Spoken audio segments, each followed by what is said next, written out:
ਜੋ ਇਹ ਸਮਾਂ ਚੱਲ ਰਿਹਾ, ਦੌਰ ਚੱਲ ਰਿਹਾ ਹੈ, ਬੜਾ ਮੰਦਭਾਗਾ ਦੌਰ ਚੱਲ ਰਿਹਾ ਹੈ। ਹਰ ਇੱਕ ਗਰੀਬ ਆਪਣੇ ਘਰ ਭੁੱਖਾ ਨਾ ਸੋਵੇ, ਇਹਦਾ ਸਭ ਤੋਂ ਪਹਿਲਾਂ ਚਿੰਤਾ ਕੇਂਦਰ ਸਰਕਾਰ ਨੇ ਕੀਤੀ। ਜੋ ਮੈਡੀਕਲ ਸੁਵਿਧਾ ਸਹੀ ਢੰਗ ਨਾਲ ਮਿਲ ਸਕੇ, ਉਹਦਾ ਉਪਰਾਲਾ ਕੀਤਾ। ਜਨਤਾ ਦੇ ਤੱਕ ਜੋ ਵੈਕਸੀਨੇਸ਼ਨ ਆ, ਉਹ ਹਿੰਦੁਸਤਾਨ ਨੇ ਆਪਣੀ ਆਬਾਦ ਕੀਤੀ। ਤੇ ਇਸ ਦੁੱਖ ਦੀ ਘੜੀ ਦੇ ਵਿੱਚ ਅਗਰ ਸਭ ਤੋਂ ਜ਼ਿਆਦਾ ਕੁਝ ਹੋ ਰਿਹਾ ਤਾਂ ਹੋ ਰਹੀ ਹੈ ਰਾਜਨੀਤੀ। ਲੇਕਿਨ ਓਪੋਜੀਸ਼ਨ ਨੇ ਉਸ ਵੇਲੇ ਇਹਦੇ ਤੇ ਸਵਾਲ ਚੱਕੇ, ਕਦੇ ਕਿ ਵੈਕਸੀਨੇਸ਼ਨ ਠੀਕ ਨਹੀਂ, ਕਦੀ ਇਹ ਜਿਹੜੀ ਬਣਾਈ ਹੈ ਵੈਕਸੀਨੇਸ਼ਨ ਇਹ ਆਪ ਕਿਉਂ ਨਹੀਂ ਲਗਵਾ ਰਹੇ। ਬੀਜੇਪੀ ਦੇ ਹਰ ਸੀਨੀਅਰ ਆਗੂ ਨੇ, ਈਵਨ ਦੇਸ਼ ਦੇ ਪ੍ਰਧਾਨ ਮੰਤਰੀ ਜੀ ਨੇ, ਦੇਸ਼ ਦੇ ਰਾਸ਼ਟਰਪਤੀ ਜੀ ਨੇ ਵੈਕਸੀਨੇਸ਼ਨ ਕਰਵਾਈ।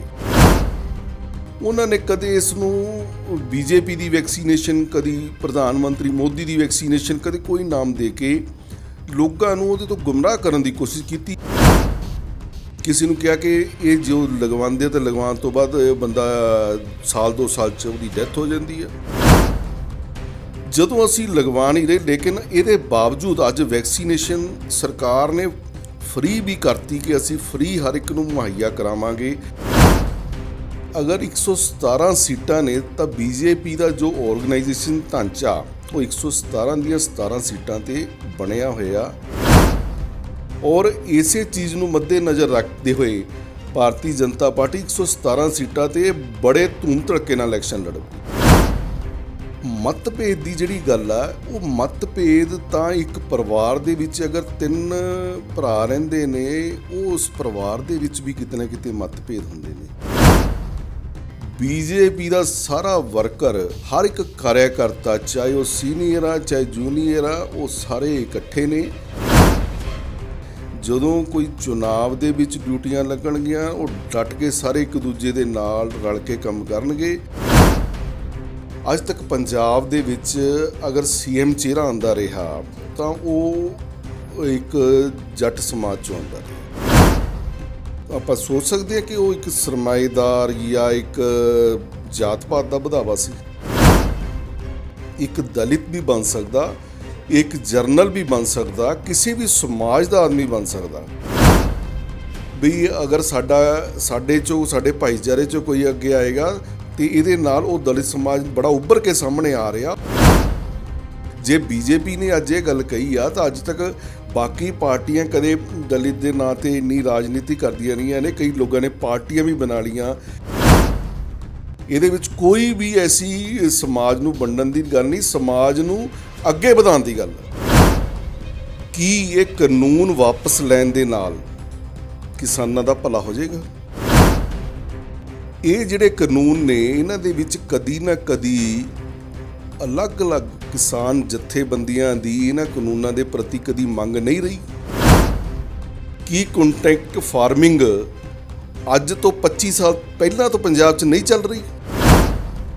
ਕੀ ਸਾਡੇ ਕਿਸਾਨ ਭਰਾਵਾਂ ਦੇ ਕੇਸ ਕੋਰਟਾਂ ਦੇ ਵਿੱਚ ਚੱਲਦੇ 2-2 ਪੁਸ਼ਤਾਂ ਬਦਲ ਜਾਂਦੀਆਂ, ਉਹ ਕੋਰਟ ਕਚਹਿਰੀ ਦੇ ਚੱਕਰ ਕੱਟਦੇ, ਉਹਨਾਂ ਦੇ ਕੇਸਾਂ ਦਾ ਨਿਪਟਾਰਾ ਨਹੀਂ ਹੋ ਪਾਉਂਦਾ, ਉਹਨਾਂ ਦੀਆਂ ਜ਼ਮੀਨਾਂ ਵਿਕ ਜਾਂਦੀਆਂ ਨੇ? ਕੀ ਇਹ ਨਹੀਂ ਹੋ ਰਿਹਾ? ਸਰਕਾਰ ਦੀ ਸੋਚ ਸੀ ਕਿ ਇਹਦੇ ਨਾਲ ਸਾਡੇ ਕਿਸਾਨ ਭਰਾਵਾਂ ਦੀ ਇਨਕਮ ਵਧੇਗੀ। ਅਗਰ ਕੋਈ ਸਰਕਾਰ, ਉਹਨਾਂ ਨੂੰ ਲੱਗਦਾ ਵੀ ਇਹ ਕਾਨੂੰਨ ਸਰਕਾਰ ਦੇ ਸਾਡੇ ਪੱਖ 'ਚ ਨਹੀਂ, ਤੇ ਸਰਕਾਰ ਆਪਣੀ ਜਨਤਾ ਨੂੰ ਕਿਉਂ ਨਿਰਾਸ਼ ਕਰੇ? ਵੀ ਕੋਈ ਵੀ ਸਰਕਾਰਾਂ ਚੁਣੀਆਂ ਜਾਂਦੀਆਂ ਜਨਤਾ ਦੁਆਰਾ ਔਰ ਜਨਤਾ ਦੇ ਹਿੱਤ ਦੇ ਕੰਮ ਕਰਨ ਦੇ ਲਈ।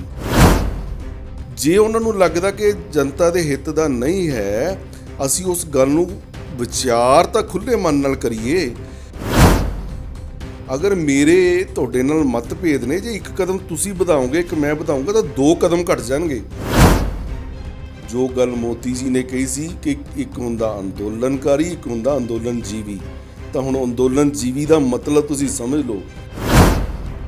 ਅੰਦੋਲਨ ਜੀਵੀ ਉਹੀ ਆ ਜਿਹਨੂੰ ਇਹੀ ਚਾਹੀਦਾ ਕਿ ਅਗਰ ਅੱਜ ਇਹ ਮੁੱਦਾ ਖਤਮ ਹੁੰਦਾ ਤਾਂ ਮੈਂ ਨਵਾਂ ਮੁੱਦਾ, ਮੈਨੂੰ ਕੀ ਆ ਜਿੱਥੇ ਜਾ ਕੇ ਮੈਂ ਬੈਠਣਾ। ਤੇ ਉਹ ਅੰਦੋਲਨ ਜੀਵੀ ਜਦੋਂ ਵਿੱਚ ਵੜ ਗਏ, ਉਹ ਕਿਸਾਨ ਭਰਾਵਾਂ ਦੇ ਹਿੱਤ ਦੀ ਗੱਲ ਦਾ ਮਤਲਬ ਨਹੀਂ ਉਹਨਾਂ ਨੂੰ ਕਿ ਸਾਡਾ ਕਿਸਾਨ ਭਰਾ ਕਦੋਂ ਕਿਵੇਂ ਉੱਠੇਗਾ। ਜਨਤਾ ਦਾ ਸਰਕਾਰਾਂ ਦਾ ਬਹੁਤ ਟਕਰਾਵ ਚੱਲਦੇ ਰਹੇ ਆ। ਸਰਕਾਰਾਂ ਔਰ ਜਨਤਾ ਮਿਲ ਕੇ ਉਹਨਾਂ ਚੀਜ਼ਾਂ ਦਾ ਹੱਲ ਕੱਢਦੀ ਰਹੀ ਆ। ਹੁਣ ਵੀ ਹੱਲ ਕੱਢਣ ਨੂੰ ਸਰਕਾਰਾਂ ਤਿਆਰ ਨੇ, ਲੇਕਿਨ ਤੁਸੀਂ ਦੇਸ਼ ਦੇ ਪ੍ਰਧਾਨ ਮੰਤਰੀ ਨੂੰ ਦੁਸਹਿਰੇ ਵਾਲੇ ਦਿਨ ਉਹਦੇ ਪੁਤਲੇ ਵੀ ਫੂਕੋ ਰਾਵਣ ਦੇ ਵਿੱਚ ਪਾ ਕੇ।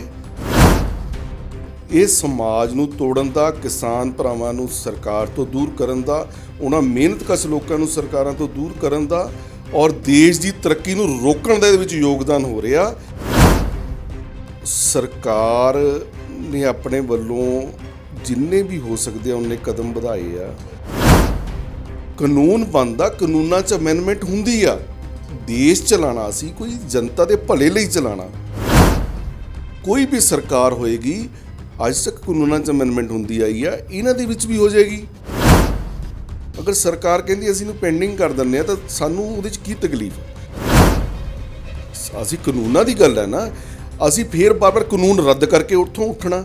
ਦੇਖੋ ਐਸਾ ਕੋਈ ਵੀ ਦੇਸ਼ ਇੱਕ ਕਾਨੂੰਨ ਕੀ ਕੌਣ ਇੱਕ ਬੰਦਾ ਕਹਿ ਦੇਗਾ ਕਾਨੂੰਨ ਰੱਦ ਹੋ ਜਾਏਗਾ? ਅੱਜ ਅਗਰ ਪਾਰਟੀ ਚੁਣਾਵ ਲੜੂਗੀ ਤਾਂ ਪਾਰਟੀ ਪੰਜਾਬ ਦੇ ਵਿੱਚ ਇੱਕ ਪਾਵਰ ਬਣ ਕੇ ਉੱਭਰੂਗੀ। ਜਿਹੜੇ ਦੇਸ਼ ਦੇ ਨਾਂ 'ਤੇ, ਕਰੋਨਾ ਕਾਲ ਦੇ ਨਾਂ 'ਤੇ, ਕਿਸਾਨਾਂ ਦੇ ਨਾਂ 'ਤੇ ਜਿਹੜੇ ਲੋਕ ਰਾਜਨੀਤੀ ਕਰ ਰਹੇ ਨੇ, ਉਹਨਾਂ ਦੇ ਨਾਲ ਦੇਸ਼ ਦੀ, ਪ੍ਰਦੇਸ਼ ਦੀ ਜਨਤਾ ਨਹੀਂ ਹੈ। ਖਬਰ ਦਿਨ ਪਰ ਦੇਖ ਰਹੇ ਸਾਰੇ ਦਰਸ਼ਕਾਂ ਦਾ ਸਵਾਗਤ ਹੈ। ਮੈਂ ਏਕਤਾ ਸਿੰਘਲਾ।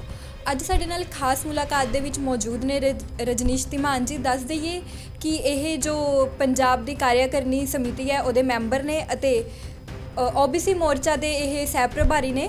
ਰਜਨੀਸ਼ ਜੀ, ਸਵਾਗਤ ਹੈ ਤੁਹਾਡਾ। ਨਮਸਕਾਰ ਜੀ ਸਰ, ਸਭ ਤੋਂ ਪਹਿਲਾਂ ਤਾਂ ਆਪਾਂ ਗੱਲ ਕਰਾਂਗੇ ਜੋ ਆਪਣਾ ਕਰੋਨਾ ਹੈ। ਕਰੋਨਾ ਕਾਲ ਦੇ ਵਿੱਚ BJP ਦਾ ਜੋ ਆਪਣੀ ਕੇਂਦਰ ਸਰਕਾਰ ਦਾ ਹੈ ਉਹਦਾ ਕੀ ਯੋਗਦਾਨ ਰਿਹਾ ਹੈ? ਇਸ ਤਰ੍ਹਾਂ ਜੀ, ਮੈਂ ਬਹੁਤ ਧੰਨਵਾਦੀ ਹਾਂ ਤੁਹਾਡਾ, ਤੁਸੀਂ ਅੱਜ ਇਸ ਸਮੇਂ ਮੈਨੂੰ ਦਿੱਤਾ। ਜੋ ਇਹ ਸਮਾਂ ਚੱਲ ਰਿਹਾ, ਦੌਰ ਚੱਲ ਰਿਹਾ, ਬੜਾ ਮੰਦਭਾਗਾ ਦੌਰ ਚੱਲ ਰਿਹਾ। ਇਹ ਸਾਡੇ ਲਈ ਨਹੀਂ, ਸੰਸਾਰ ਭਰ ਦੇ ਵਿੱਚ ਇਸ ਮਹਾਮਾਰੀ ਦਾ ਪ੍ਰਕੋਪ ਚੱਲ ਰਿਹਾ ਔਰ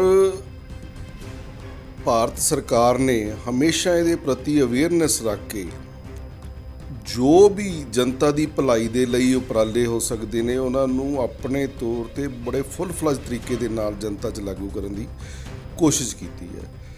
ਹਰ ਇੱਕ ਗਰੀਬ ਆਪਣੇ ਘਰ ਭੁੱਖਾ ਨਾ ਸੋਵੇ, ਇਹਦਾ ਸਭ ਤੋਂ ਪਹਿਲਾਂ ਚਿੰਤਾ ਕੇਂਦਰ ਸਰਕਾਰ ਨੇ ਕੀਤੀ। ਲੋਕਾਂ ਨੂੰ ਜੋ ਮੈਡੀਕਲ ਸੁਵਿਧਾ ਸਹੀ ਢੰਗ ਨਾਲ ਮਿਲ ਸਕੇ ਉਹਦਾ ਉਪਰਾਲਾ ਕੀਤਾ। ਜਨਤਾ ਦੇ ਤੱਕ ਜੋ ਵੈਕਸੀਨੇਸ਼ਨ ਆ ਉਹ ਹਿੰਦੁਸਤਾਨ ਨੇ ਆਪਣੀ ਆਬਾਦ ਕੀਤੀ। ਦੇਖੋ, ਬੜੀ ਹੈਰਾਨੀ ਦਾ ਵਿਸ਼ਾ, ਅੱਜ ਤੱਕ ਜਿੰਨੀਆਂ ਮਹਾਮਾਰੀਆਂ ਆਈਆਂ, ਅਗਰ ਉਹਨਾਂ ਦੀ ਜਦੋਂ ਵੈਕਸੀਨੇਸ਼ਨ ਬਣੀ ਤਾਂ ਉਹਦੇ ਲਈ ਸੰਸਾਰ ਦੇ ਵਿੱਚ ਕੋਈ 20 ਸਾਲ, ਕੋਈ 30 ਸਾਲ ਬਾਅਦ ਵਿਦੇਸ਼ਾਂ ਤੋਂ ਮੰਗਾ ਕੇ ਉਸ ਵੈਕਸੀਨੇਸ਼ਨ ਦਾ ਹਿੰਦੁਸਤਾਨ ਦੇ ਵਿੱਚ ਲੱਗਣੀ ਸ਼ੁਰੂ ਹੋਈ।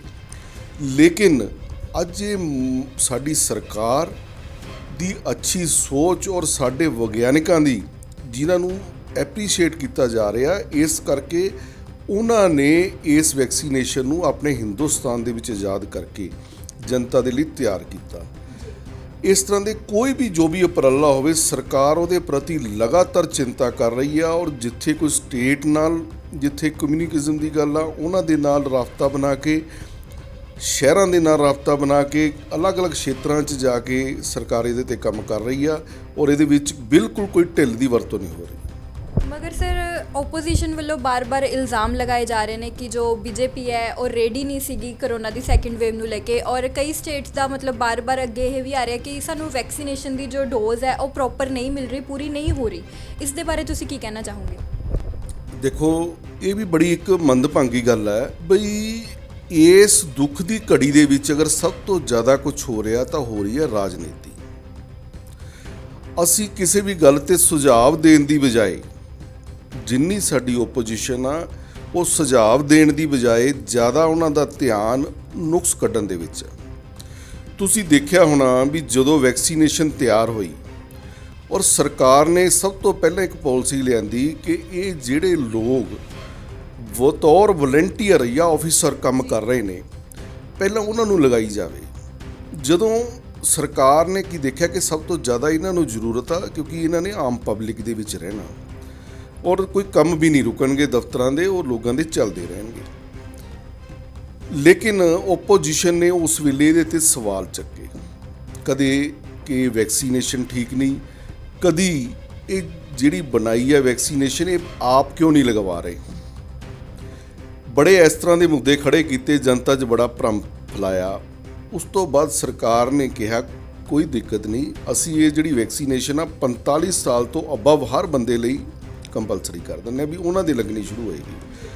ਉਹਦੇ ਵਿੱਚ ਉਹਦੀ ਸ਼ੁਰੂਆਤ ਦੇ ਵਿੱਚ ਬੀਜੇਪੀ ਦੇ ਹਰ ਸੀਨੀਅਰ ਆਗੂ ਨੇ, ਈਵਨ ਦੇਸ਼ ਦੇ ਪ੍ਰਧਾਨ ਮੰਤਰੀ ਜੀ ਨੇ, ਦੇਸ਼ ਦੇ ਰਾਸ਼ਟਰਪਤੀ ਜੀ ਨੇ ਵੈਕਸੀਨੇਸ਼ਨ ਕਰਵਾਈ ਔਰ ਆਪਣੇ ਆਪ ਨੂੰ ਜਨਤਾ ਦੇ ਵਿੱਚ ਸ਼ੇਅਰ ਕੀਤਾ ਤਾਂ ਜੋ ਜਨਤਾ ਇਹਦੇ ਪ੍ਰਤੀ ਅਵੇਅਰ ਹੋਵੇ, ਵੀ ਉਹਨਾਂ ਨੂੰ ਲੱਗੇ ਕਿ ਹਾਂ ਇਹ ਕਰਵਾ ਰਹੇ ਨੇ।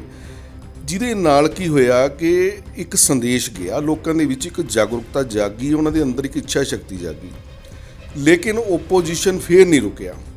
ਉਹਨਾਂ ਨੇ ਕਦੇ ਇਸ ਨੂੰ ਬੀਜੇਪੀ ਦੀ ਵੈਕਸੀਨੇਸ਼ਨ, ਕਦੀ ਪ੍ਰਧਾਨ ਮੰਤਰੀ ਮੋਦੀ ਦੀ ਵੈਕਸੀਨੇਸ਼ਨ, ਕਦੇ ਕੋਈ ਨਾਮ ਦੇ ਕੇ ਲੋਕਾਂ ਨੂੰ ਉਹਦੇ ਤੋਂ ਗੁੰਮਰਾਹ ਕਰਨ ਦੀ ਕੋਸ਼ਿਸ਼ ਕੀਤੀ। ਈਵਨ ਯੂਪੀ ਵਰਗੇ ਪ੍ਰਦੇਸ਼ਾਂ 'ਚ, ਕਿਤੇ ਹੋਰ ਛੋਟੇ ਜਿੱਥੇ ਲੋਕ ਦਿਹਾਤ 'ਚ ਜ਼ਿਆਦਾ ਰਹਿੰਦੇ ਨੇ, ਪਿੰਡਾਂ 'ਚ ਜ਼ਿਆਦਾ ਰਹਿੰਦੇ ਨੇ, ਉੱਥੇ ਕਈ ਇਸ ਤਰ੍ਹਾਂ ਦੇ ਸੰਦੇਸ਼ ਤੁਹਾਨੂੰ ਮੀਡੀਆ ਦੇ ਤੁਸੀਂ ਸੂਤਰੋਂ ਤੁਹਾਨੂੰ ਜ਼ਿਆਦਾ ਪਤਾ ਕਿ ਉਹਨਾਂ ਨੂੰ ਇੱਥੇ ਤੱਕ ਦੱਸਿਆਗਾ ਕਿ ਜੇ ਤੁਸੀਂ ਇਹ ਵੈਕਸੀਨੇਸ਼ਨ ਕਰਾ ਲਈ, ਇਹਦੇ ਨਾਲ ਜੋ ਆਦਮੀ ਆ ਉਹ ਨਪੁੰਸਕ ਹੋ ਜਾਏਗਾ, ਕੱਲ੍ਹ ਨੂੰ ਉਹੀ ਮੁਸਲਮਾਨਾਂ ਦੀ ਆਬਾਦੀ ਰੋਕਣ ਦੇ ਲਈ ਇਹ ਵੈਕਸੀਨੇਸ਼ਨ ਤਿਆਰ ਕੀਤੀ ਗਈ ਆ।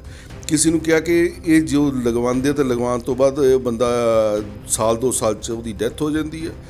ਬੜੇ ਇਸ ਤਰ੍ਹਾਂ ਦੇ ਭਰਮ ਫੈਲਾਏ ਗਏ।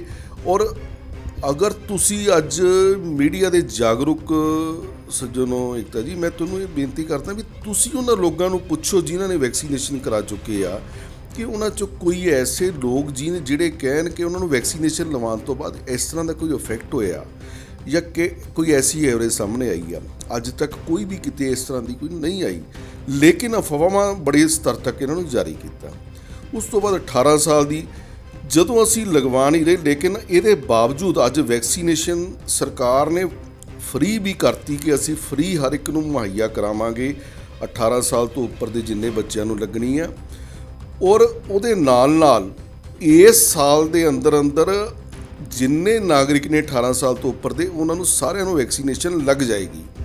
ਦੇਖੋ ਸਾਡੀ ਇੱਕ ਬਹੁਤ ਵੱਡੀ ਜਨਸੰਖਿਆ ਦਾ ਦੇਸ਼ ਆ, ਅਸੀਂ 125 ਕਰੋੜ ਦੀ ਆਬਾਦੀ ਦਾ ਸਾਡਾ ਭਾਰਤ ਵਰਗੀ ਦੇਸ਼ ਹੈ। ਇਹਦੇ ਵਿੱਚ ਕੋਈ ਵੀ ਕੰਮ ਅਸੀਂ ਕੋਈ ਇਹ ਨਹੀਂ ਸੋਚ ਸਕਦੇ ਕਿ ਮਹੀਨੇ 2 ਮਹੀਨੇ 'ਚ ਹੋ ਜਾਏ। ਅਗਰ ਜਿਹੜੇ ਛੋਟੇ ਬਹੁਤ ਡਿਵੈਲਪ ਕੰਟਰੀ ਨੇ, ਤੁਸੀਂ ਉਹਨਾਂ ਦਾ ਵੀ ਲੈ ਲਓ ਜਿਨ੍ਹਾਂ ਦੀ 2-2, 3-3 ਕਰੋੜ ਆਬਾਦੀ ਆ, ਉਹਨਾਂ ਦੀ ਨਹੀਂ ਹਜੇ ਫੁੱਲ ਹੋ ਪਾਈ। ਅਗਰ ਉਹਨਾਂ ਦੀ 70-75% ਹੋਗੀ ਤਾਂ ਬੜੇ ਸੈਟਿਸਫਾਈਡ ਨੇ ਕਿ ਸਾਡੀ 70% ਹੋ ਗਈ। ਸਾਡੇ ਤਾਂ ਅੱਜ ਤੱਕ ਮੇਰੇ ਖਿਆਲ 24-25 ਕਰੋੜ ਲੋਕਾਂ ਨੂੰ ਵੈਕਸੀਨੇਸ਼ਨ ਹੋ ਚੁੱਕੀ ਹੈ। ਇਹ ਸਾਡੇ ਵਿਗਿਆਨਿਕਾਂ ਦਾ, ਇੱਥੇ ਦੇ ਵਲੰਟੀਅਰਸ ਦਾ, ਸਭ ਦਾ ਬਹੁਤ ਵੱਡਾ ਯੋਗਦਾਨ ਹੈ। ਇਸ ਕਰਕੇ ਇਹਦੇ 'ਤੇ ਰਾਜਨੀਤੀ ਨਹੀਂ ਹੋਣੀ ਚਾਹੀਦੀ। ਇਸ ਸਮੇਂ ਸਾਰਿਆਂ ਨੂੰ ਰਲ ਮਿਲ ਕੇ ਇਹਦੇ 'ਚ ਯੋਗਦਾਨ ਪਾਉਣਾ ਚਾਹੀਦਾ। ਬਿਲਕੁਲ ਸਹੀ ਕਿਹਾ ਤੁਸੀਂ। ਤੇ ਹੁਣ ਅਗਰ ਆਪਾਂ ਗੱਲ ਕਰੀਏ ਪੰਜਾਬ ਦੀ ਪੋਲੀਟਿਕਸ ਦੀ, ਬੀਜੇਪੀ ਫਸਟ ਟਾਈਮ ਜੋ ਪੰਜਾਬ ਦੇ ਵਿੱਚ ਹੈ ਇਕੱਲੇ ਤੌਰ 'ਤੇ ਇਲੈਕਸ਼ਨ ਲੜਨ ਜਾ ਰਹੀ ਹੈ, ਕੀ ਤਿਆਰੀ ਹੈ ਬੀਜੇਪੀ ਦੀ? ਦੇਖੋ ਬੀਜੇਪੀ ਦਾ ਇੱਕ ਸੂਤਰ ਰਿਹਾ ਹਮੇਸ਼ਾ ਤੋਂ ਸਾਡੇ ਸੰਗਠਨ ਦਾ ਕਿ ਅਸੀਂ ਸਾਡੀ ਜੋ ਆਰਗੇਨਾਈਜੇਸ਼ਨ ਸਿਸਟਮ ਆ, ਅਸੀਂ ਜਦੋਂ ਸਾਡਾ ਅਲਾਈਅੰਸ ਸੀ ਪੰਜਾਬ ਦੇ ਵਿੱਚ ਅਕਾਲੀ ਦਲ ਨਾਲ, ਉਸ ਵਕਤ ਵੀ ਕਿ ਅਗਰ 117 ਸੀਟਾਂ ਨੇ ਤਾਂ ਬੀਜੇਪੀ ਦਾ ਜੋ ਆਰਗੇਨਾਈਜੇਸ਼ਨ ਢਾਂਚਾ ਉਹ 117 ਦੀਆਂ 17 ਸੀਟਾਂ 'ਤੇ ਬਣਿਆ ਹੋਇਆ। ਉਹਦੇ ਵਿੱਚ ਸਾਡੇ ਵਰਕਰ ਉਹ 117 ਸੀਟਾਂ 'ਤੇ ਲਗਾਤਾਰ ਕੰਮ ਕਰ ਰਹੇ ਨੇ। ਉਹਦੇ ਨਾਲ ਉਹ ਇੱਕ ਹਲਕਾ ਲੈਵਲ 'ਤੇ ਹੀ ਨਹੀਂ, ਥੱਲੇ ਵਾਰਡ, ਪਿੰਡਾਂ ਦੇ ਲੈਵਲ ਤੱਕ, ਬੂਥ ਦੇ ਲੈਵਲ ਤੱਕ ਸਾਡਾ ਵਰਕਰ ਕੰਮ ਕਰ ਰਿਹਾ। ਔਰ ਇਸੇ ਚੀਜ਼ ਨੂੰ ਮੱਦੇ ਨਜ਼ਰ ਰੱਖਦੇ ਹੋਏ ਭਾਰਤੀ ਜਨਤਾ ਪਾਰਟੀ 117 ਸੀਟਾਂ 'ਤੇ ਬੜੇ ਧੂਮ ਧੜੱਕੇ ਨਾਲ ਇਲੈਕਸ਼ਨ ਲੜੇ। ਸਰ ਇਸ ਟਾਈਮ ਬੀਜੇਪੀ ਨੂੰ ਲੈ ਕੇ 2 ਮੁੱਦੇ ਸਾਹਮਣੇ ਆ ਰਹੇ ਨੇ। ਇੱਕ ਤਾਂ ਹੈਗਾ ਬੀਜੇਪੀ ਦੇ ਵਿੱਚ ਜੋ ਆਪਸੀ ਮਤਭੇਦ ਚੱਲਦਾ ਪਿਆ, ਤੇ ਦੂਜਾ ਜੋ ਕਿਸਾਨਾਂ ਦਾ ਮੁੱਦਾ, ਕ੍ਰਿਸ਼ੀ ਨਾਲ ਜੁੜਿਆ ਹੋਇਆ ਮੁੱਦਾ ਹੈ। ਪਹਿਲਾਂ ਆਪਾਂ ਗੱਲ ਕਰਦੇ ਹਾਂ ਕਿ ਜੋ ਬੀਜੇਪੀ ਦੇ ਆਪਸੀ ਮਤਭੇਦ ਨੇ ਉਹਨਾਂ ਬਾਰੇ ਤੁਸੀਂ ਕੀ ਕਹਿਣਾ ਚਾਹੋਗੇ? ਕਿਉਂਕਿ ਜੋ ਕਈ ਸੀਨੀਅਰ ਲੀਡਰ ਨੇ, ਸੀਨੀਅਰ ਆਗੂ ਨੇ, ਉਹ ਕਾਫੀ ਜ਼ਿਆਦਾ ਨਾਰਾਜ਼ ਦਿਖਾਈ ਦੇ ਰਹੇ ਨੇ ਇਸ ਟਾਈਮ ਬੀਜੇਪੀ ਤੋਂ। ਉਹਨਾਂ ਬਾਰੇ ਤੁਸੀਂ ਕੀ ਕਹਿਣਾ ਚਾਹੋਗੇ? ਦੇਖੋ ਜਿਹੜੇ ਕੋਈ ਸੀਨੀਅਰ ਆਗੂ ਨੇ, ਅਗਰ ਕੋਈ ਉਹ ਗੱਲ ਰੱਖਦੇ ਨੇ ਤੇ ਉਹਨਾਂ ਦੀ ਜੀਵਨ ਦਾ ਕੋਈ ਤਜਰਬਾ, ਉਹ ਸਾਡੇ ਬੜੇ ਸਤਿਕਾਰਯੋਗ ਨੇ। ਉਹਨਾਂ ਨੇ ਅਗਰ ਕੋਈ ਗੱਲਾਂ ਆਖੀਆਂ ਨੇ ਤੇ ਉਹਨਾਂ ਦਾ ਕੋਈ ਨਿੱਜੀ ਆਪਣੇ ਇਸ ਤਰ੍ਹਾਂ ਦੇ ਤਜਰਬੇ ਹੋ ਸਕਦੇ ਨੇ।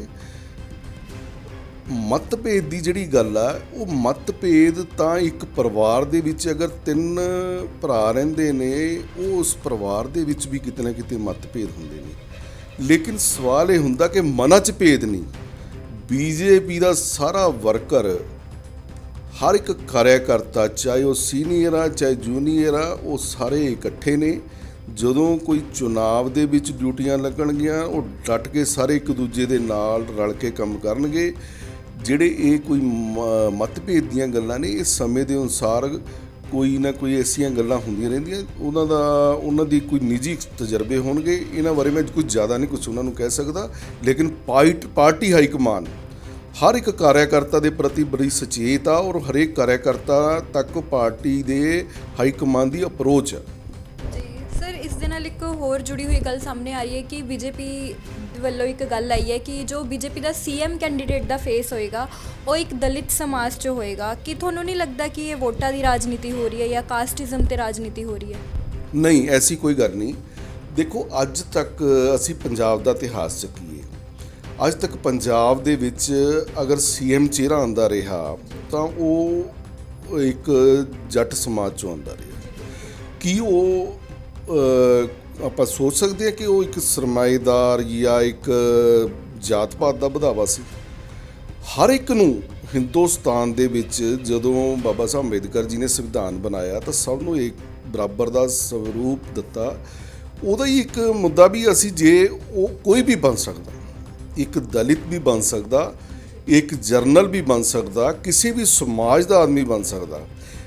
ਦਲਿਤ ਵਰਗ ਨੂੰ ਉਹਦੇ ਵਿੱਚ ਅਪਰਚੁਨਿਟੀ ਮਿਲੇ, ਅਗਰ ਕੋਈ ਉਹਨਾਂ ਦੇ ਮਨ ਦੇ ਅੱਜ ਭਾਰਤੀ ਜਨਤਾ ਪਾਰਟੀ ਨੇ ਦੇਸ਼ ਦੇ ਰਾਸ਼ਟਰਪਤੀ ਮਾਨਨੀय ਕੋਵਿੰਦ ਜੀ, ਉਹਨਾਂ ਨੂੰ ਰਾਸ਼ਟਰਪਤੀ ਬਣਾਇਆ, ਤੇ ਇਹ ਇੱਕ ਉਹਦੇ ਨਾਲ ਉਸ ਸਮਾਜ ਦੇ ਪ੍ਰਤੀ ਇੱਕ ਬੜਾ ਵੱਡਾ ਪਾਰਟੀ ਦਾ ਸੰਦੇਸ਼ ਆ ਕਿ ਅਸੀਂ, ਔਰ ਸਾਡੇ ਤਾਂ ਜੋ ਪਾਰਟੀ ਦੇ ਸੰਸਥਾਪਕ ਰਹੇ ਆ ਪੰਡਤ ਦੀਨ ਦਇਆਲ ਉਪਾਧਿਆਏ ਜੀ ਦਾ, ਉਹਨਾਂ ਦਾ ਇੱਕ ਸੰਦੇਸ਼ ਸੀਗਾ ਕਿ ਅਸੀਂ ਉਸ ਦਿਨ ਸਮਝਾਂਗੇ ਕਿ ਅਸੀਂ ਜਨਤਾ ਦੇ ਲਈ ਕੋਈ ਸਰਕਾਰ ਕੰਮ ਕਰ ਰਹੀ ਆ ਜਿਸ ਦਿਨ ਲਾਈਨ ਦੇ ਵਿੱਚ ਖੜਾ ਸਭ ਤੋਂ ਆਖਰੀ ਵਿਅਕਤੀ, ਉਹਦੇ ਤੱਕ ਸਰਕਾਰ ਵੱਲੋਂ ਦਿੱਤੀ ਜਾਂਦੀ ਕੋਈ ਵੀ ਸੁਵਿਧਾ ਉਹਦੇ ਤੱਕ ਪਹੁੰਚਣ ਲੱਗੇਗੀ, ਉਦੋਂ ਲੱਗੇਗਾ ਕਿ ਸਰਕਾਰ ਉਹਨਾਂ ਲਈ ਕੰਮ ਕਰ ਰਹੀ ਆ।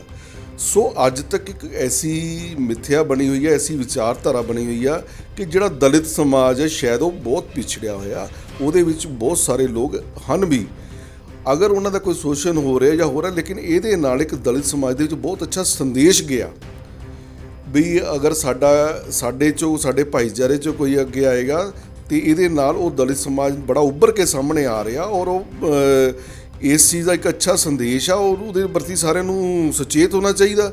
ਜੇ ਬੀਜੇਪੀ ਨੇ ਅੱਜ ਇਹ ਗੱਲ ਕਹੀ ਆ ਤਾਂ ਅੱਜ ਤੱਕ ਬਾਕੀ ਪਾਰਟੀਆਂ ਕਦੇ ਦਲਿਤ ਦੇ ਨਾਂ 'ਤੇ ਇੰਨੀ ਰਾਜਨੀਤੀ ਕਰਦੀਆਂ ਰਹੀਆਂ ਨੇ, ਕਈ ਲੋਕਾਂ ਨੇ ਪਾਰਟੀਆਂ ਵੀ ਬਣਾ ਲਈਆਂ ਐਸੀ ਵਰਗ ਦੇ ਨਾਂ 'ਤੇ। ਬੀਜੇਪੀ ਤਾਂ ਉਹਨੂੰ ਅੱਗੇ ਕਰਨ ਦੀ ਗੱਲ ਕਰ ਰਹੀ ਆ, ਇਹਦੇ ਵਿੱਚ ਕੋਈ ਵੀ ਐਸੀ ਸਮਾਜ ਨੂੰ ਵੰਡਣ ਦੀ ਗੱਲ ਨਹੀਂ, ਸਮਾਜ ਨੂੰ ਅੱਗੇ ਵਧਾਉਣ ਦੀ ਗੱਲ ਹੈ। ਕੌਣ ਹੋ ਸਕਦਾ ਹੈ ਦਲਿਤ ਸਮਾਜ 'ਚੋਂ ਬੀਜੇਪੀ ਦਾ ਕੈਂਡੀਡੇਟ ਜੋ ਸੀਐਮ ਉਮੀਦਵਾਰ ਲਈ ਖੜਾ ਹੋਵੇ?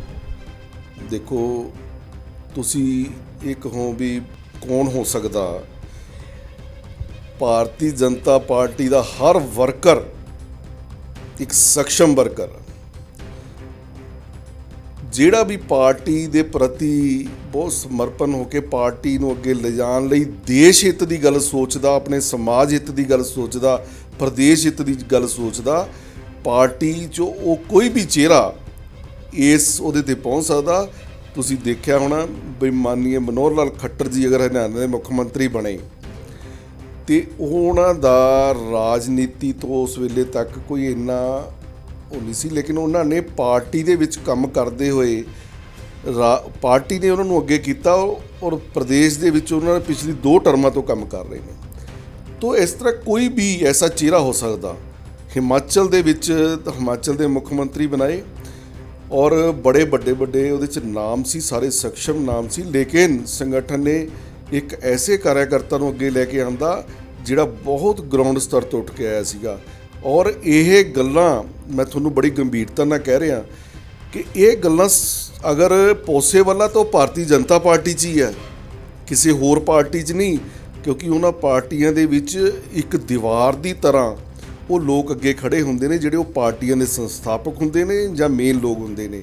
ਲੇਕਿਨ ਭਾਰਤੀ ਜਨਤਾ ਪਾਰਟੀ ਦਾ ਆਰਗੇਨਾਈਜੇਸ਼ਨ ਢਾਂਚਾ ਐਡਾ ਮਜ਼ਬੂਤ ਆ ਕਿ ਇਹਦੇ ਵਿੱਚ ਪਾਰਟੀ 'ਚ ਰੋਟੇਸ਼ਨ ਚੱਲਦੀ ਆ। ਹਰੇਕ 3 ਸਾਲ ਬਾਅਦ ਪ੍ਰਧਾਨ ਨਵਾਂ ਚੁਣਿਆ ਜਾਂਦਾ, ਤਾਂ ਉਹਦੇ ਵਿੱਚ ਪਾਰਟੀ ਦੇ ਹਰ ਕਾਰਿਆਕਰਤਾ ਨੂੰ, ਹਰੇਕ ਵਰਕਰ ਨੂੰ ਮੌਕੇ ਤੇ ਕੰਮ ਕਰਨ ਦਾ ਮੌਕਾ ਮਿਲਦਾ। ਤਾਂ ਉਹਦੇ ਇਸੇ ਕੜੀ ਦੇ ਵਿੱਚ ਇਹ ਸਕਸ਼ਮ ਸਾਡੀ ਪਾਰਟੀ 'ਚ ਹੀ ਆ ਵੀ ਪਾਰਟੀ ਕਦੀ ਵੀ ਕੋਈ ਐਸਾ ਚਿਹਰਾ ਲੈ ਕੇ ਆ ਸਕਦੀ ਆ ਕਿ ਜਿਹਦੇ ਲਈ ਤੁਸੀਂ ਵੀ ਤਾਰੀਫ ਕਰੋਗੇ ਕਿ ਇੱਕ ਐਸੇ ਕਾਰਿਆਕਰਤਾ ਨੂੰ ਪਾਰਟੀ ਨੇ ਮੌਕਾ ਦਿੱਤਾ ਪੰਜਾਬ ਦੀ ਸੇਵਾ ਕਰਨ ਦਾ। ਧੀਮਾਨ ਜੀ, ਹੁਣ ਆਪਾਂ ਅਗਰ ਦੂਜੇ ਮੁੱਦੇ ਦੀ ਗੱਲ ਕਰੀਏ, ਕ੍ਰਿਸ਼ੀ ਦਾ ਮੁੱਦਾ, ਕਿਸਾਨਾਂ ਨਾਲ ਜੁੜਿਆ ਹੋਇਆ ਮੁੱਦਾ, ਜੋ 3 ਕਾਨੂੰਨ ਆਏ ਸੀਗੇ, ਤੇ ਤੁਹਾਨੂੰ ਨਹੀਂ ਲੱਗਦਾ ਕਿ ਜੋ ਪੰਜਾਬ ਪ੍ਰਦੇਸ਼ ਹੈ ਉਹ ਕ੍ਰਿਸ਼ੀ ਨਾਲ ਜੁੜਿਆ ਹੋਇਆ ਪ੍ਰਦੇਸ਼ ਹੈ, ਤੇ ਉਸੇ ਦੇ ਦੌਰਾਨ ਹੁਣ ਇਲੈਕਸ਼ਨ ਵੀ ਆਉਣ ਵਾਲੇ ਨੇ, ਤੇ ਬੀਜੇਪੀ ਨੇ ਸਭ ਤੋਂ ਜ਼ਿਆਦਾ ਅਗਰ ਆਪਾਂ ਕਹੀਏ ਨਾਰਾਜ਼ ਕਿਸਾਨਾਂ ਨੂੰ ਕੀਤਾ ਹੋਇਆ। ਇਸ ਟਾਈਮ ਜੋ ਕਿਸਾਨ ਹੈ ਉਹ ਕਾਫੀ ਜ਼ਿਆਦਾ ਬੀਜੇਪੀ ਤੋਂ ਨਾਰਾਜ਼ ਦਿਖਾਈ ਦੇ ਰਹੇ ਨੇ ਕਿ ਕਿਸਾਨਾਂ ਨੂੰ ਮਨਾਉਣ ਲਈ ਜਿਹੜੇ ਆਹ 3 ਬਿੱਲ ਨੇ ਇਹ ਵਾਪਸ ਲਿੱਤੇ ਜਾਣਗੇ। ਮੈਂ ਨਾ ਇੱਕ ਸਵਾਲ ਆ ਮੇਰੇ ਮਨ 'ਚ, ਮੈਂ ਤੁਹਾਡੇ ਰਾਹੀਂ ਉਹ ਗੱਲ ਸਾਹਮਣੇ ਰੱਖਣੀ ਚਾਹੁੰਦਾ। ਕੀ ਇਹ ਕਾਨੂੰਨ ਵਾਪਸ ਲੈਣ ਦੇ ਨਾਲ ਕਿਸਾਨਾਂ ਦਾ ਭਲਾ ਹੋ ਜਾਏਗਾ?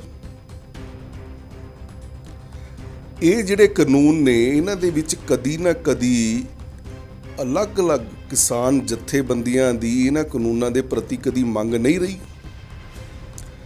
ਕੀ ਕੰਟਰੈਕਟ ਫਾਰਮਿੰਗ ਅੱਜ ਤੋਂ 25 ਸਾਲ ਪਹਿਲਾਂ ਤੋਂ ਪੰਜਾਬ 'ਚ ਨਹੀਂ ਚੱਲ ਰਹੀ? ਕੀ ਸਾਡੇ ਕਿਸਾਨ ਭਰਾਵਾਂ ਦੇ ਕੇਸ ਕੋਰਟਾਂ ਦੇ ਵਿੱਚ ਚੱਲਦੇ 2-2 ਪੁਸ਼ਤਾਂ ਬਦਲ ਜਾਂਦੀਆਂ, ਉਹ ਕੋਰਟ ਕਚਹਿਰੀ ਦੇ ਚੱਕਰ ਕੱਟਦੇ, ਉਹਨਾਂ ਦੇ ਕੇਸਾਂ ਦਾ ਨਿਪਟਾਰਾ ਨਹੀਂ ਹੋ ਪਾਉਂਦਾ, ਉਹਨਾਂ ਦੀਆਂ ਜ਼ਮੀਨਾਂ ਵਿਕ ਜਾਂਦੀਆਂ ਨੇ? ਕੀ ਇਹ ਨਹੀਂ ਹੋ ਰਿਹਾ? ਅਗਰ ਉਹਨਾਂ ਦੀਆਂ ਇਹਨਾਂ ਗੱਲਾਂ ਪ੍ਰਤੀ ਮੰਗਾਂ ਸੀ, ਸਰਕਾਰ ਦੇਖੋ ਜ਼ਰੂਰਤ ਜਨਨੀ ਦੀ ਮਾਂ ਹੁੰਦੀ ਹੈ।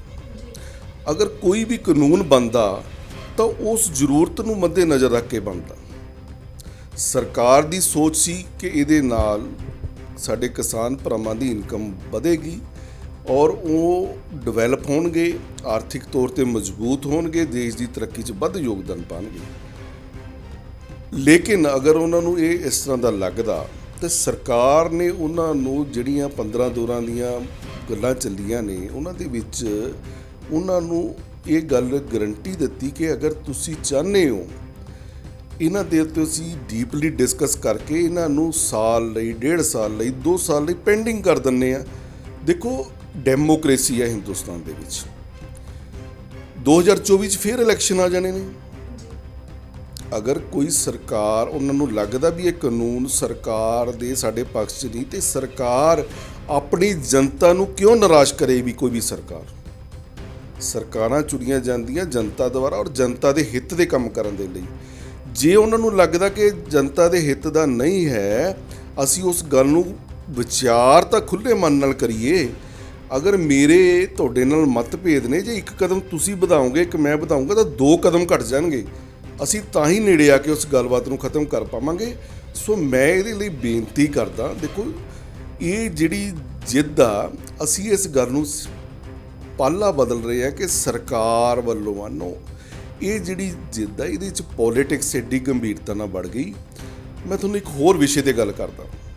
ਦੇਖੋ ਤੁਸੀਂ ਇੱਕ ਗੱਲ ਸਮਝੋ ਕਿ ਪਿਛਲੇ 1.5 ਸਾਲ ਤੋਂ 2 ਸਾਲਾਂ ਤੋਂ ਹਿੰਦੁਸਤਾਨ ਦੇ ਵਿੱਚ ਜਿਹੜੇ ਅੰਦੋਲਨ ਆ ਉਹਨਾਂ ਦਾ ਸਟਰਕਚਰ ਚੇਂਜ ਹੋ ਗਿਆ। ਅੱਗੇ ਅੰਦੋਲਨ ਹੁੰਦੇ ਸੀ ਤਾਂ ਅੰਦੋਲਨਾਂ ਦੇ ਵਿੱਚ ਕੀ ਹੁੰਦਾ ਸੀ ਕਿ ਮਾਨਯ ਅੰਨਾ ਜੀ ਨੇ ਅੰਦੋਲਨ ਕੀਤਾ ਸਰਕਾਰ ਦੀ ਕਰਪਸ਼ਨ ਦੇ ਖਿਲਾਫ, ਤਾਂ ਉੱਥੇ ਉਹਨਾਂ ਨੇ ਭੁੱਖ ਹੜਤਾਲ ਰੱਖੀ। ਰੋਜ਼ 10 ਬੰਦੇ, ਕੋਈ 2 ਬੰਦੇ, ਕਦੀ ਉਹ ਆਪ ਭੁੱਖ ਹੜਤਾਲ ਰੱਖਦੇ ਸੀ ਤੇ ਉਸ ਢੰਗ ਦੇ ਨਾਲ ਉਹ ਚੱਲਦੀਆਂ ਸੀ ਔਰ ਲੋਕ ਬਿਨਾਂ ਕਿਸੇ ਅਪਰੋਚ ਦੇ ਉਹਨਾਂ ਦੇ ਵਿੱਚ ਐਜੀਟੇਸ਼ਨਾਂ 'ਚ ਹਿੱਸਾ ਲੈਂਦੇ ਸੀ। ਜਦੋਂ ਪਿੱਛੇ ਕਾਨੂੰਨ ਆਇਆ ਸੀਏ ਦਾ ਔਰ ਦਿੱਲੀ ਦੇ ਵਿੱਚ ਤੁਹਾਨੂੰ ਪਤਾ ਲਗਾਤਾਰ ਕਿੰਨੀ ਦੇਰ ਸ਼ਾਹੀਨੀ ਬਾਗ 'ਚ 1 ਰੋਡ ਜਾਮ ਕਰਕੇ ਇੱਕ ਵਿਸ਼ੇਸ਼ ਕੈਟਾਗਰੀ ਵੱਲੋਂ, ਇੱਕ ਵਿਸ਼ੇਸ਼ ਧਰਮ ਵੱਲੋਂ ਉੱਥੇ ਧਰਨਾ ਲਗਾ ਲਿਆ ਗਿਆ। ਉਹਦੇ ਵਿੱਚ ਕੀ ਕੀਤਾ ਗਿਆ, ਉੱਥੇ ਲੋਕ ਕੌਣ ਬੈਠਦੇ ਸੀ, ਉਹਨਾਂ ਦੀ ਸੇਵਾ ਦਾ ਕੀ ਵਿਵਸਥਾ ਕੀਤੀ ਗਈ ਸੀ, ਉਹ ਫੰਡਿੰਗ ਕਿੱਥੋਂ ਆਉਂਦੀ ਸੀ। ਬੜਾ ਗੰਭੀਰ ਮਾਮਲਾ ਕਿ ਉਹ ਅੰਦੋਲਨ ਦੇ ਲਈ ਨਹੀਂ ਸੀ, ਉਹ ਅੰਦੋਲਨ ਸੀ ਕਿ ਇਹਨੂੰ ਕਿੰਨਾ ਲੰਬਾ ਕੀਤਾ ਜਾਵੇ, ਇਹਨੂੰ ਕਿੰਨਾ ਲੰਬਾ ਖਿੱਚਿਆ ਜਾਵੇ। ਸਾਨੂੰ ਇਸ ਗੱਲ ਦਾ ਸੋਲੂਸ਼ਨ ਨਹੀਂ ਚਾਹੀਦਾ। ਸਾਨੂੰ ਤਾਂ ਇਸ ਅੰਦੋਲਨ ਨੂੰ ਲੰਬਾ ਕਰਨਾ ਅਸੀਂ, ਕਿਉਂਕਿ ਮੋਦੀ ਸਰਕਾਰ ਵੱਲੋਂ ਜਿੰਨੀਆਂ ਪਾਲਿਸੀਜ਼ ਜਨਤਾ ਦੇ ਹਿੱਤ ਦੇ ਵਿੱਚ ਆ ਰਹੀਆਂ ਨੇ, ਆਮ ਮੈਂ ਜੋ ਗੱਲ ਕਹੀ ਕਿ ਲਾਈਨ 'ਚ ਖੜੇ ਆਖਰੀ ਵਿਅਕਤੀ ਤੱਕ ਜੋ ਸਰਕਾਰ ਵੱਲੋਂ ਅਪਰੋਚ ਕੀਤੀ ਜਾ ਰਹੀ ਹੈ, ਉਹਨਾਂ ਗੱਲਾਂ ਨੂੰ ਕਿਵੇਂ ਭੁਲਾ ਕੇ ਇੱਥੇ ਗੁੰਮਰਾਹ ਕਰਕੇ ਜਨਤਾ ਨੂੰ ਲਗਾਇਆ ਜਾਵੇ। ਬਿਰਿਆਨੀ ਤੱਕ ਹੋਰ ਤਰ੍ਹਾਂ ਤਰ੍ਹਾਂ ਦੇ ਪਕਵਾਨ ਉਹਨਾਂ ਨੂੰ ਸਰਵ ਕਰਕੇ ਲੋਕਾਂ ਨੂੰ ਦਿਹਾੜੀਆਂ ਤੇ ਬੁਲਾ ਕੇ ਉੱਥੇ ਬਿਠਾਇਆ ਗਿਆ, ਔਰ ਉਹਨਾਂ ਦੇ ਵਿੱਚੋਂ ਬਹੁਤ ਸਾਰੇ ਲੋਕ, ਜਦੋਂ ਇਹ ਕਰੋਨਾ ਕਾਲ ਕਰਕੇ ਉਹਨਾਂ ਨੂੰ ਚੱਕਣਾ ਪਿਆ, ਬਹੁਤ ਸਾਰੇ ਲੋਕ ਕਨਵਰਟ ਹੋ ਕੇ ਉਹਨਾਂ ਨੇ ਅੱਜ ਦੇਖਿਆ ਜੋ ਗੱਲ ਮੋਦੀ ਜੀ ਨੇ ਕਹੀ ਸੀ ਕਿ ਇੱਕ ਹੁੰਦਾ ਅੰਦੋਲਨਕਾਰੀ, ਇੱਕ ਹੁੰਦਾ ਅੰਦੋਲਨ ਜੀਵੀ। ਤਾਂ ਹੁਣ ਅੰਦੋਲਨ ਜੀਵੀ ਦਾ ਮਤਲਬ ਤੁਸੀਂ ਸਮਝ ਲਓ, ਅੰਦੋਲਨ ਜੀਵੀ ਉਹੀ ਆ ਜਿਹਨੂੰ ਇਹੀ ਚਾਹੀਦਾ ਕਿ ਅਗਰ ਅੱਜ ਇਹ ਮੁੱਦਾ ਖਤਮ ਹੁੰਦਾ ਤਾਂ ਮੈਂ ਨਵਾਂ ਮੁੱਦਾ ਮੈਨੂੰ ਕੀ ਹੈ ਜਿੱਥੇ ਜਾ ਕੇ ਮੈਂ ਬੈਠਣਾ। ਤੇ ਉਹ ਅੰਦੋਲਨ ਜੀਵੀ ਜਦੋਂ ਵਿੱਚ ਵੜ ਗਏ, ਉਹ ਕਿਸਾਨ ਭਰਾਵਾਂ ਦੇ ਹਿੱਤ ਦੀ ਗੱਲ ਦਾ ਮਤਲਬ ਨਹੀਂ ਉਹਨਾਂ ਨੂੰ ਕਿ ਸਾਡਾ ਕਿਸਾਨ ਭਰਾ ਕਦੋਂ ਕਿਵੇਂ ਉੱਠੇਗਾ, ਕਿਸਾਨ ਦੇ ਲਈ ਅਸੀਂ ਕੀ ਭਲਾ ਕਰ ਸਕਦੇ ਹਾਂ। ਸਰਕਾਰਾਂ ਨਾਲ ਅੱਜ ਤੱਕ ਜਨਤਾ ਦਾ, ਸਰਕਾਰਾਂ ਨਾਲ ਬਹੁਤ ਟਕਰਾਵ ਚੱਲਦੇ ਰਹੇ ਆ। ਸਰਕਾਰਾਂ ਔਰ ਜਨਤਾ ਮਿਲ ਕੇ ਉਹਨਾਂ ਚੀਜ਼ਾਂ ਦਾ ਹੱਲ ਕੱਢਦੀ ਰਹੀ ਆ। ਹੁਣ ਵੀ ਹੱਲ ਕੱਢਣ ਨੂੰ ਸਰਕਾਰਾਂ ਤਿਆਰ ਨੇ, ਲੇਕਿਨ ਤੁਸੀਂ ਦੇਸ਼ ਦੇ ਪ੍ਰਧਾਨ ਮੰਤਰੀ ਨੂੰ ਦੁਸਹਿਰੇ ਵਾਲੇ ਦਿਨ ਉਹਦੇ ਪੁਤਲੇ ਵੀ ਫੂਕੋ ਰਾਵਣ ਦੇ ਵਿੱਚ ਪਾ ਕੇ, ਔਰ ਤੁਸੀਂ ਉਹਦੇ ਪ੍ਰਤੀ ਮਤਲਬ ਇਸ ਤਰ੍ਹਾਂ ਦੀ ਸ਼ਬਦਾਵਲੀ ਆਪਣੇ ਦੇਸ਼ ਦੇ ਪ੍ਰਧਾਨ ਪ੍ਰਤੀ ਬੋਲੋ ਕਿ ਇਹ ਗੱਲਾਂ ਦੇ ਨਾਲ ਇਹ ਕੌਣ ਕਰ ਰਿਹਾ, ਇਹ ਗੱਲਾਂ ਕੌਣ ਕਰ ਰਿਹਾ। ਇਹ ਬੜਾ ਮੀਡੀਆ ਦੇ ਲਈ ਬੜਾ ਸੋਚ ਦਾ ਵਿਸ਼ਾ। ਇਹ ਸਮਾਜ ਨੂੰ ਤੋੜਨ ਦਾ, ਕਿਸਾਨ ਭਰਾਵਾਂ ਨੂੰ ਸਰਕਾਰ ਤੋਂ ਦੂਰ ਕਰਨ ਦਾ, ਉਹਨਾਂ ਮਿਹਨਤਕਸ਼ ਲੋਕਾਂ ਨੂੰ ਸਰਕਾਰਾਂ ਤੋਂ ਦੂਰ ਕਰਨ ਦਾ, ਔਰ ਦੇਸ਼ ਦੀ ਤਰੱਕੀ ਨੂੰ ਰੋਕਣ ਦਾ ਇਹਦੇ ਵਿੱਚ ਯੋਗਦਾਨ ਹੋ ਰਿਹਾ। ਇਸ ਕਰਕੇ ਇਹ ਜਿਹੜੀਆਂ ਚੀਜ਼ਾਂ ਨੇ, ਦੇਖੋ ਅਸੀਂ ਪਹਿਲੇ ਦਿਨ ਤੋਂ ਇਸ ਚੀਜ਼ 'ਚ ਰਾਜੀ ਹਾਂ ਕਿ ਇਹ ਸਮੱਸਿਆ ਜਿਹੜੀ ਆ ਇਹ ਬੈਠ ਕੇ ਜਿਨ੍ਹਾਂ ਦੀ ਸਮੱਸਿਆ ਔਰ ਜਿਹੜਾ ਸક્ષਮ ਆ ਇਹਨਾਂ ਨੂੰ ਕਰਨ ਦੀ ਸਰਕਾਰ ਆ, ਇਹ ਬੈਠ ਕੇ ਇਹਨਾਂ ਦਾ ਹੱਲ ਕਰਨ, ਔਰ ਇਹਦਾ ਹੱਲ ਹੋਣਾ ਚਾਹੀਦਾ ਔਰ ਜਲਦੀ ਹੋ ਵੀ ਜਾਏਗਾ। ਜੀ ਬਿਲਕੁਲ। ਹੁਣ ਲੇਟੈਸਟ ਕ੍ਰਿਸ਼ੀ ਜੋ ਆਪਣੇ ਮੰਤਰੀ ਨੇ ਤੋਮਰ ਜੀ, ਉਹਨਾਂ ਦਾ ਬਿਆਨ ਆਇਆ ਹੈ ਕਿ ਉਹ ਕਿਸਾਨਾਂ ਦੇ ਮੁੱਦੇ ਤੇ ਗੱਲ ਕਰਨ ਨੂੰ ਤਿਆਰ ਨੇ, ਬਟ ਬਿੱਲ ਰੱਦ ਕਰਨ ਨੂੰ ਤਿਆਰ ਨਹੀਂ ਹੈ। ਅਗਰ ਉਹ ਕੋਈ ਹੋਰ ਵਿਕਲਪ ਲੈ ਕੇ ਆਉਂਦੇ ਨੇ, ਕਿਸਾਨ ਅਗਰ ਆਪਣੇ ਵੱਲੋਂ ਕੋਈ ਨਵਾਂ ਵਿਕਲਪ ਲੈ ਕੇ ਆਉਂਦੇ ਨੇ ਤਾਂ ਉਹ ਉਸ 'ਤੇ ਗੱਲ ਕਰਨ ਨੂੰ ਰੈਡੀ ਨੇ। ਤਾਂ ਕਿਸ ਤਰੀਕੇ ਨਾਲ ਸਰ ਜੋ ਇਹ ਸਮੱਸਿਆ ਦਾ ਹੱਲ ਨਿਕਲੇਗਾ? ਮੈਂ ਤਾਂ ਇਸ ਗੱਲ ਦਾ ਪਹਿਲਾਂ ਹੀ ਜਵਾਬ ਦੇ ਚੁੱਕਿਆ ਤੁਹਾਨੂੰ ਕਿ ਦੇਖੋ, ਸਰਕਾਰ ਨੇ ਆਪਣੇ ਵੱਲੋਂ ਜਿੰਨੇ ਵੀ ਹੋ ਸਕਦੇ ਆ ਉਹਨੇ ਕਦਮ ਵਧਾਏ ਆ। ਉਹਨਾਂ 'ਚ ਇਹ ਗੱਲ ਹੈ ਕਿ ਅਗਰ ਇਹ ਬਿੱਲ ਦੇ ਵਿੱਚ ਕੁਝ ਵੀ ਹੈ, ਸਰਕਾਰ ਨੇ ਬਾਕੀ ਬਹੁਤ ਸਾਰੀਆਂ ਗੱਲਾਂ ਉੱਥੇ ਬੈਠ ਕੇ ਉਹਨਾਂ ਨੂੰ ਕਮਿਟ ਕੀਤੀਆਂ, ਅਸੀਂ ਮੰਨਣ ਨੂੰ ਤਿਆਰ ਆ। ਅਗਰ ਦੇਖੋ ਇੱਕ ਚੀਜ਼ ਨਾ ਬੜੀ ਆਉਂਦੀ ਹੈ ਮੀਡੀਆ 'ਚ, ਮੰਨ ਲਓ ਸਰਕਾਰ ਕਹਿੰਦੀ ਹੈ ਜੀ ਅਸੀਂ ਇਹਨੂੰ ਪੈਂਡਿੰਗ ਕਰ ਲੈਂਦੇ ਹਾਂ, ਤਾਂ ਸਵਾਲ ਅਗਰ ਇਹ ਠੀਕ ਆ ਤਾਂ ਫਿਰ ਪੈਂਡਿੰਗ ਕਿਉਂ ਕਰਨੇ ਆ? ਐਸਾ ਕੁਝ ਨਹੀਂ ਹੈ, ਕੋਈ ਗੱਲ ਨਹੀਂ।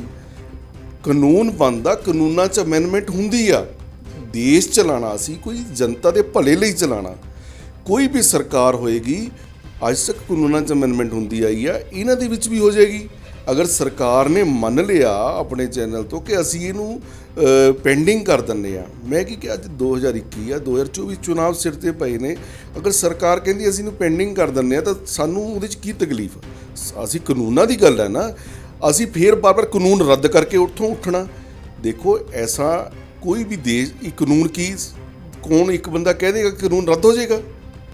ਇੱਕ ਸੰਵਿਧਾਨਿਕ ਢਾਂਚਾ, ਉਹਨੂੰ ਰੱਦ ਕਰਨ ਦੇ ਲਈ ਸੈਸ਼ਨ ਆਏਗਾ, ਸੈਸ਼ਨ ਜਾਏਗਾ, ਰਾਸ਼ਟਰਪਤੀ ਜੀ ਕੋਲ ਜਾਏਗਾ, ਸਾਰਾ ਕੁਝ ਇੱਕ ਸਿਸਟਮ ਬਣੇਗਾ। ਲੇਕਿਨ ਅਗਰ ਅਸੀਂ ਉਹ ਬਣਾਇਆ, ਉਹਨੂੰ ਰੱਦ ਕਰਨਾ, ਕੱਲ੍ਹ ਨੂੰ ਅਸੀਂ ਕੀ ਉਹਨਾਂ ਨਾਲ ਰੱਦ ਕਰਾ ਕੇ, ਮੈਂ ਪਹਿਲਾਂ ਵੀ ਗੱਲ ਕੀਤੀ ਕਿ ਉਹਨਾਂ ਦਾ ਸਾਰਿਆਂ ਦਾ ਭਲਾ ਹੋ ਜਾਏਗਾ। ਅਗਰ ਹੋ ਜਾਏਗਾ ਤੇ ਉਹ ਸਮਾਂ ਸਰਕਾਰ ਪਾਉਣ ਨੂੰ ਤਿਆਰ ਆ। ਤੁਸੀਂ ਬੈਠੋ, ਆਪਾਂ ਬੈਠ ਕੇ ਉਹਦੀ ਗੱਲ ਕਰੋ, ਔਰ ਸਰਕਾਰ ਸਮਾਂ ਦਿੰਦੀ ਆ। ਅੰਦੋਲਨ ਕੋਈ ਇਹ ਥੋੜ੍ਹਾ ਕਿ ਕੱਲ੍ਹ ਨੂੰ ਕੋਈ ਰਸਤਾ ਰੋਕ ਲਏਗਾ। ਅੰਦੋਲਨ ਅਗਰ ਅਸੀਂ ਸਰਕਾਰ ਦੇ ਖਿਲਾਫ, ਕੱਲ੍ਹ ਨੂੰ ਵੀ ਕੋਈ ਪ੍ਰੋਬਲਮ ਹੋ ਸਕਦੀ ਆ, ਹੋਰ ਲੋਕਾਂ ਨੂੰ ਬੜੀਆਂ ਪ੍ਰੋਬਲਮਸ ਹੁੰਦੀਆਂ ਨੇ। ਕੋਈ ਵਪਾਰੀ ਵਰਗ ਆ, ਕੋਈ ਮਜ਼ਦੂਰ ਵਰਗ ਆ, ਅੱਜ ਕਰੋਨਾ ਕਾਲ ਚੱਲ ਰਿਹਾ, ਲੋਕਾਂ ਦੇ ਕਾਰੋਬਾਰ ਬੰਦ ਪਏ ਨੇ, ਉਹਨਾਂ ਲੋਕਾਂ ਦੀਆਂ ਪ੍ਰੋਬਲਮਸ ਨੇ। ਕੀ ਉਹ ਆਪਣੀ ਸਮੱਸਿਆ ਉਠਾਉਂਦੇ ਨਹੀਂ? ਸਾਰੀ ਜਨਤਾ ਉਠਾਉਂਦੀ ਆ। ਉਹ ਵੀ ਆਪਣੀ ਸਮੱਸਿਆ ਦੁਬਾਰਾ ਵੀ ਉਠਾ ਸਕਦੇ ਆ। ਅੱਜ ਦੇਖੋ, ਅਸੀਂ ਤਾਂ ਇਹ ਬੇਨਤੀ ਕਰਦੇ ਵੀ ਉਹਨਾਂ ਨੂੰ ਇਹ ਗੱਲ ਸਰਕਾਰ ਨਾਲ ਬੈਠ ਕੇ ਆਪਸ 'ਚ ਤੈਅ ਕਰਕੇ ਬਈ ਹਾਂ ਅਸੀਂ ਇਸ ਗੱਲ 'ਤੇ ਅਸੀਂ ਵੀ ਤਿਆਰ ਹਾਂ। ਸਰਕਾਰ ਹੋਰ, ਮੈਨੂੰ ਤਾਂ ਲੱਗਦਾ ਵੀ ਜੇ ਬੈਠਣਗੇ ਤਾਂ ਹੋਰ ਸਰਕਾਰ 2 ਕਦਮ ਅੱਗੇ ਵਧੇਗੀ ਅਤੇ ਬੈਠ ਕੇ ਸਮੱਸਿਆ ਦਾ ਹੱਲ ਹੋ ਜਾਏਗਾ। ਆਖਰੀ ਦੇ ਵਿੱਚ ਮੈਂ ਇਹੀ ਪੁੱਛਣਾ ਚਾਹੂੰਗੀ ਕਿ ਤੁਸੀਂ 2022 ਦੇ ਜਿਹੜੀਆਂ ਆਉਣ ਵਾਲੀਆਂ ਚੋਣਾਂ ਨੇ ਪੰਜਾਬ ਵਿੱਚ ਉੱਥੇ ਬੀਜੇਪੀ ਨੂੰ ਕਿੱਥੇ ਦੇਖਦੇ ਹੋ? ਦੇਖੋ ਬੀਜੇਪੀ ਨਾ, ਮੈਂ ਤੁਹਾਨੂੰ ਸ਼ੁਰੂ 'ਚ ਵੀ ਕਿਹਾ, ਬੀਜੇਪੀ ਇੱਕ ਕੈਡਰ ਬੇਸ ਪਾਰਟੀ ਆ। ਸਾਡਾ ਜਿਹੜਾ ਵਰਕਰ ਆ, ਸਾਡਾ ਜਿਹੜਾ ਕਾਰਿਆਕਰਤਾ, ਉਹ ਜ਼ਮੀਨ ਨਾਲ ਜੁੜਿਆ ਹੋਇਆ, ਉਹ ਵਿਚਾਰਿਕ ਜੁੜਿਆ ਹੋਇਆ, ਉਹ ਦੇਸ਼ ਹਿੱਤ ਦੇ ਲਈ ਜੁੜਿਆ ਹੋਇਆ। ਬੀਜੇਪੀ ਦੇ ਨਾਲ ਹਮੇਸ਼ਾ ਜਿਹੜਾ ਕੋਈ ਦੇਸ਼ ਦੇ ਪ੍ਰਤੀ ਸੁਚੇਤ ਆ, ਆਪਣੇ ਪ੍ਰਦੇਸ਼ ਦੇ ਪ੍ਰਤੀ ਸੁਚੇਤ ਆ, ਸੀ ਉਹਦੇ ਹਿੱਤ ਦੀ ਗੱਲ ਕਰਦਾ, ਉਹ ਹਰੇਕ ਬੀਜੇਪੀ ਉਸ ਐਸੇ ਦੇਸ਼ ਦੇ ਵਸਿੰਦੇ ਨੂੰ, ਪ੍ਰਦੇਸ਼ ਦੇ ਵਸਿੰਦੇ ਨੂੰ, ਹਰੇਕ ਬੀਜੇਪੀ ਦੇ ਨਾਲ ਚੱਲਣ ਨੂੰ ਤਿਆਰ ਆ। ਔਰ ਬਹੁਤ ਲੋਕਾਂ ਨੂੰ ਇਸ ਪ੍ਰਤੀ ਅਵੇਅਰਨੈਸ ਹੋ ਰਹੀ ਆ। ਔਰ ਆਉਣ ਵਾਲੇ ਸਮੇਂ ਦੇ ਵਿੱਚ ਤੁਸੀਂ ਦੇਖੋਗੇ ਕਿ ਬੀਜੇਪੀ ਦਾ ਗ੍ਰਾਫ ਪੰਜਾਬ ਦੇ ਵਿੱਚ ਬਹੁਤ ਉੱਪਰ ਜਾਣ ਵਾਲਾ, ਔਰ ਇਹ ਰਿਜ਼ਲਟ ਬੜੀ ਜਲਦੀ ਤੁਹਾਡੇ ਸਾਹਮਣੇ ਆ ਜਾਣਗੇ। ਬੀਜੇਪੀ ਜਿੱਤੂਗੀ 2022 ਦੇ ਵਿੱਚ? ਦੇਖੋ ਪਾਰਟੀ ਦਾ ਜਿਹੜਾ ਇੱਕ ਆਧਾਰ ਹੁੰਦਾ ਨਾ, ਉਹਨੂੰ ਅਸੀਂ ਇੰਨੀ ਲਾਈਟਲੀ ਨਹੀਂ ਲੈ ਸਕਦੇ, ਠੀਕ ਹੈ ਨਾ। ਬੀਜੇਪੀ ਹੁਣ ਤੱਕ ਸਿਰਫ 23 ਸੀਟਾਂ 'ਤੇ ਪੰਜਾਬ 'ਚ ਚੁਣਾਵ ਲੜਦੀ ਆਈ ਹੈ। ਜਦੋਂ ਕਿ ਅਕਾਲੀ ਲੜਦੀ ਸੀ ਉਦੋਂ ਪਾਰਟੀ ਵੱਧ ਸੀਟਾਂ 'ਤੇ ਵੀ ਜਿੱਤੀ ਹੋਈ ਹੈ, ਲੇਕਿਨ 23 'ਤੇ ਲੜਦੀ ਸੀ, 30 'ਚੋਂ 19 ਜਿੱਤਦੀ ਰਹੀ ਆ। ਅੱਜ ਅਗਰ ਪਾਰਟੀ ਚੁਣਾਵ ਲੜੂਗੀ ਤਾਂ ਪਾਰਟੀ ਪੰਜਾਬ ਦੇ ਵਿੱਚ ਇੱਕ ਪਾਵਰ ਬਣ ਕੇ ਉੱਭਰੂਗੀ। ਜਿਹੜੇ ਓਪੋਜੀਸ਼ਨ ਵਾਲੇ ਨੇ ਜਾਂ ਹੋਰ ਆ, ਉਹਨਾਂ ਨੂੰ ਇਸ ਗੱਲ ਦਾ ਅਹਿਸਾਸ ਹੋਏਗਾ ਕਿ ਜਿਹੜੀ ਦੇਸ਼ ਦੀ ਸੂਝਵਾਨ ਜਨਤਾ ਔਰ ਦੇਸ਼ ਦੇ ਪ੍ਰਤੀ ਸੁਚੇਤ ਜਨਤਾ, ਉਹ ਬੀਜੇਪੀ ਨਾਲ ਉੱਠ ਕੇ ਖੜੀ ਹੋ ਰਹੀ ਆ। ਜਿਹੜੇ ਦੇਸ਼ ਦੇ ਨਾਂ 'ਤੇ, ਕਰੋਨਾ ਕਾਲ ਦੇ ਨਾਂ 'ਤੇ, ਕਿਸਾਨਾਂ ਦੇ ਨਾਂ 'ਤੇ ਜਿਹੜੇ ਲੋਕ ਰਾਜਨੀਤੀ ਕਰ ਰਹੇ ਨੇ, ਉਹਨਾਂ ਦੇ ਨਾਲ ਦੇਸ਼ ਦੀ, ਪ੍ਰਦੇਸ਼ ਦੀ ਜਨਤਾ ਨਹੀਂ ਹੈ। ਤੇ ਅਸੀਂ ਅੱਜ ਖਾਸ ਗੱਲਬਾਤ ਕੀਤੀ ਰਜਨੀਸ਼ ਧੀਮਾਨ ਜੀ ਨਾਲ। ਰਜਨੀਸ਼ ਧੀਮਾਨ ਜੀ ਅੱਜ ਦੀ ਸਾਡੀ ਖਾਸ ਗੱਲਬਾਤ ਦੇ ਮੁੱਖ ਮਹਿਮਾਨ ਸੀ ਤੇ ਇਹਨਾਂ ਨੇ ਕਿਹਾ ਕਿ ਜੋ ਬੀਜੇਪੀ ਦਾ ਗ੍ਰਾਫ ਹੈ ਉਹ ਆਉਣ ਵਾਲੇ ਸਮੇਂ ਦੇ ਵਿੱਚ ਪੰਜਾਬ ਦੇ ਵਿੱਚ ਕਾਫੀ ਅੱਛਾ ਹੋਏਗਾ ਅਤੇ ਜੋ ਕਿਸਾਨਾਂ ਦਾ ਮੁੱਦਾ ਹੈ ਉਹਦਾ ਵੀ ਸੋਲਿਊਸ਼ਨ ਜਲਦ ਤੋਂ ਜਲਦ ਕੱਢ ਦਿੱਤਾ ਜਾਏਗਾ। ਇਸੇ ਦੇ ਨਾਲ ਕੈਮਰਾਮੈਨ ਬੌਬੀ ਦੇ ਨਾਲ ਮੈਂ ਏਕਤਾ ਸਿੰਗਲਾ ਤੁਹਾਡੇ ਤੋਂ ਵਿਦਾ ਲੈਂਦੇ ਹਾਂ। ਧੰਨਵਾਦ।